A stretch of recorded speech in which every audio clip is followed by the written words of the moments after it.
Kelvin, let's go here. Yeah. You're from Ann Arbor, Michigan. What up, though? There you go. Mm-hmm. And you grew up as a Lions guy. I get it. You know, all those bad years with the Lions. Yeah, brutal. I mean, as a childhood, it was just trauma. Am I right? Like, if it weren't for Barry just being Barry, you're right. Because, I mean, at least you always had that. At least I'm going to see something magical happen today. The team might lose, but Barry will, run for $190. Yeah, other than that, yeah, it was rough. And last year, people in Detroit, when they were blowing out the 49ers in the first half, they were making reservations to the Super Bowl. How many people? Why are you looking at me? Because that might have been me. Yeah, Why are you looking at me? That might have been me. How many people text you? You know you were on the phone thinking, I'm going to the Super Bowl. The Lions going to finally, in my lifetime, you felt like the Cubs fans when they finally won a World Series after like 150 years. You see me? I see my eye tweaking. Yes. Elijah, you getting this? My eyes tweaking. This is I'm having PTSD right now.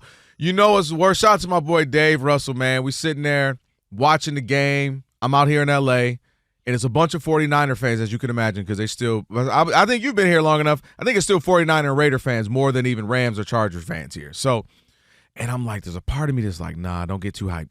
Don't get too excited. Don't get too excited. And then all of a sudden he looks at me and he gives me a look like, man, we going to the Super Bowl. And I was like, dang it, I'm about to get emotional. I think we are. And then we messed around and lost.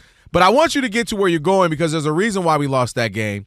And I think you believe that's part of the reason why the Lions lost Sunday. Right. Didn't go to the Super Bowl last year was because of Dan Campbell. Yeah.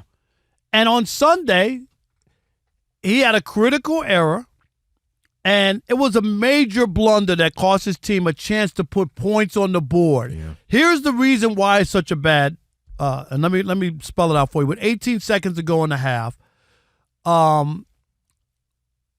Brown, right, had a chance to spike the ball to set up a field goal, right? Yep. Okay.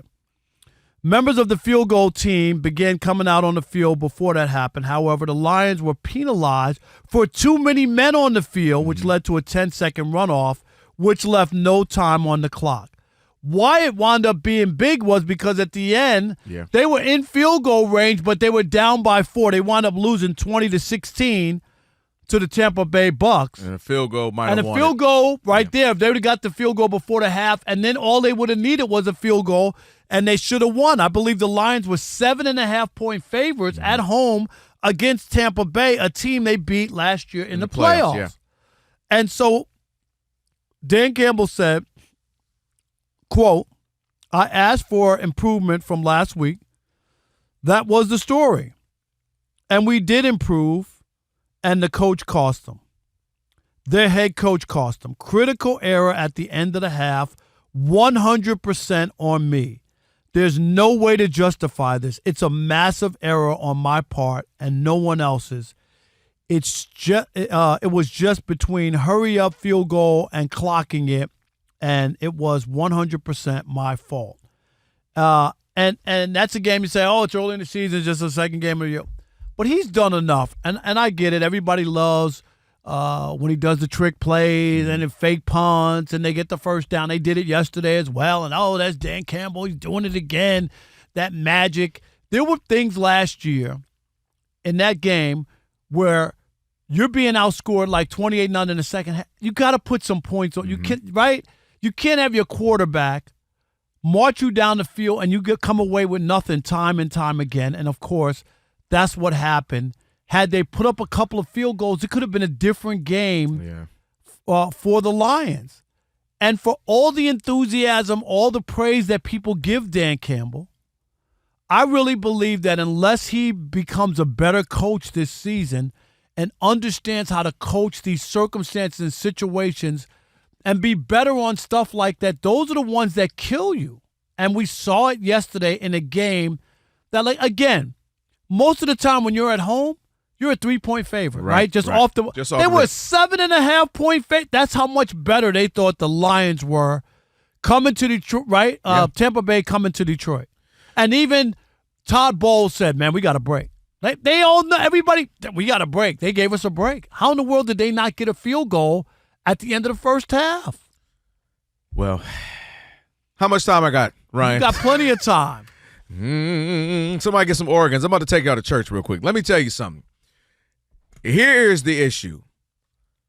Dan Campbell started off with us thinking he was going to be Neanderthal 1970s, 80s coach. Because he's biting off kneecaps. And we're going to be out. Blah, blah. And you're like, oh, here we go again. Because what is everybody like now? They want the Sean McVay, smart, savvy, these types of quarterbacks. I mean, coaches is what they want. So, like, here we go with this old through school throwback guy. We don't need that. Well, come to find out, he's actually much more analytical, much more in tune with, what the new gen stats and what's going on and forward thinking. But the problem is what great coaching does is also being pliable, right? And also adjusting. Sometimes we forget. If you look at Bill Belichick, what was it during the first half of the Brady era? It was hard-nosed defense. Brady just managed the team, special teams out of Vinatieri, and we can win. Then here comes Randy Moss. They're throwing it all over the place. You got Wes Welker. And what's funny is that they didn't win. They didn't win with that. Right. And they were right. I mean, if David Tyree didn't have Stickum on his helmet, maybe they win. But my point is they altered. They showed how we can do it. Greg Popovich in the NBA. What were the Spurs? Right? The Spurs were hard-nosed, beating you 81-75. Then all of a sudden it became a spread offense shooting threes. And where I'm going with this is Dan Campbell has to understand it was cute. It's cute. You go for it at times. You go for two for no random reason. Just, okay, I guess we're going for two. You go against the Cowboys. Remember last season? Had a chance to beat the Cowboys three times in a row. That was another game that once they had the penalty and moved them back, then you got to kick the field right, and he didn't do it. And so I think what we should have seen then is a precursor to what may happen, which would happen later with the 49ers. So what I would implore Dan Campbell, if he were happen to be listening right now, you never know. Maybe he's a fan of Fox Sports Radio. Listen, he's a very good coach. He's a very good motivator, and I think his team buys in. But one of the things you don't want to start to do is lose the morale of the team by continuously making the same mistake. And what he cost them in the 49ers game, in the NFC Championship game, was sometimes, Rob, you got to take the pressure off your players, right? You got to look at your players and say, you know what? I remember St. Brown dropping passes, Reynolds dropping passes, Gibbs fumble. Let me take points. Hey, guys, it's a big game. Easy, calm your nerves. We're going to take these points. We're going to finally, get back in this game and show the 49ers we're good. But when you keep gambling and we don't go for it, we don't get the conversion, we don't go for the field goal, guys start getting nervous. And that's when you start to see guys dropping the ball all over the place. And so what he has to understand is there's a time and a place for everything. And there's a time when you have to just simply get the points. It doesn't mean you're not a gambler. It doesn't mean you're not some innovating coach. It just means right now we need three. And he has to find that balance of being a risk taker, being innovative, having some kahunas. But right now, the math ain't mathing. We need points. That's what happened with Brandon Staley. He thought he was playing Madden, going for it too many times in your own end. You have a defense, play the field position game, kick the ball, punt the ball, stop going for it.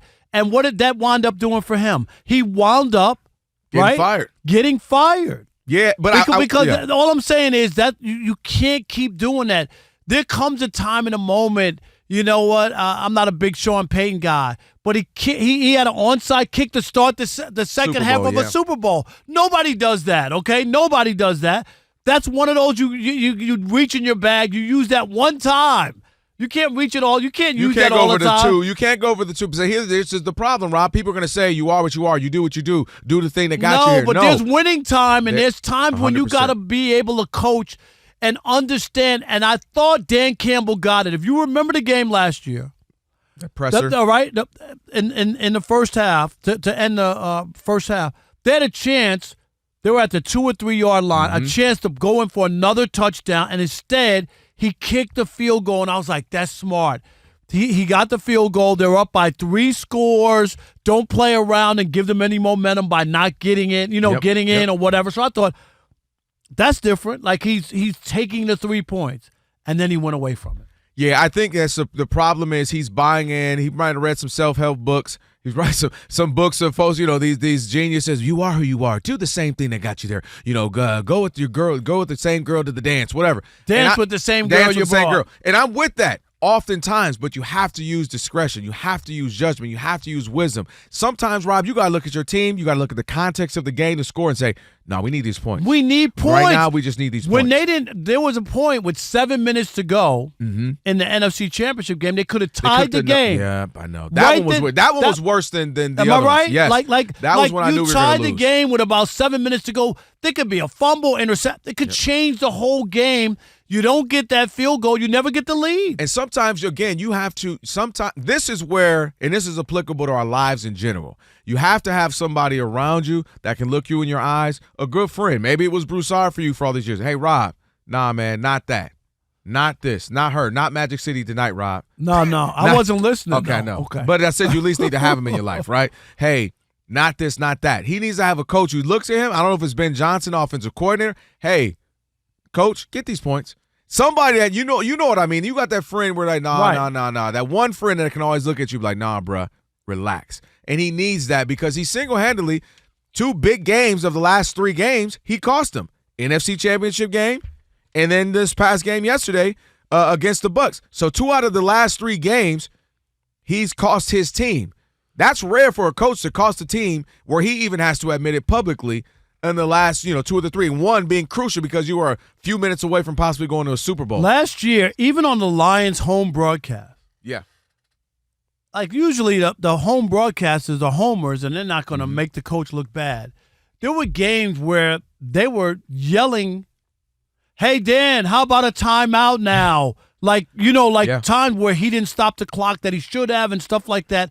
I'm not saying he's going to be the greatest coach of all time and he's all the way polished and he knows everything, but you can't hurt your team with stuff that just is routine coaching. So that's where that's where I believe that Dan hasn't evolved yet, and that's what could wind up hurting the Lions as you go forward because it ain't that easy. The last time they went to the NFC Championship game, it was a 30-year drought after it. It's not a guarantee. That's how long it could go. It's not. Everybody would say, oh, you guys will be back. I said, hold on now. Yeah, right. Hold on now. Y'all told Dan Marino he was going back to the Super Bowl. Thank you. After year 2. Yeah, y'all got to relax with that. So, yeah, I think you just need to hire people to your weaknesses, right? That's what makes successful people great. You hire to your weakness, and he needs that person who he can have. I don't know if it's a button. I don't know if it's his wife, somebody, something, text him. Relax. Get the points, bruh.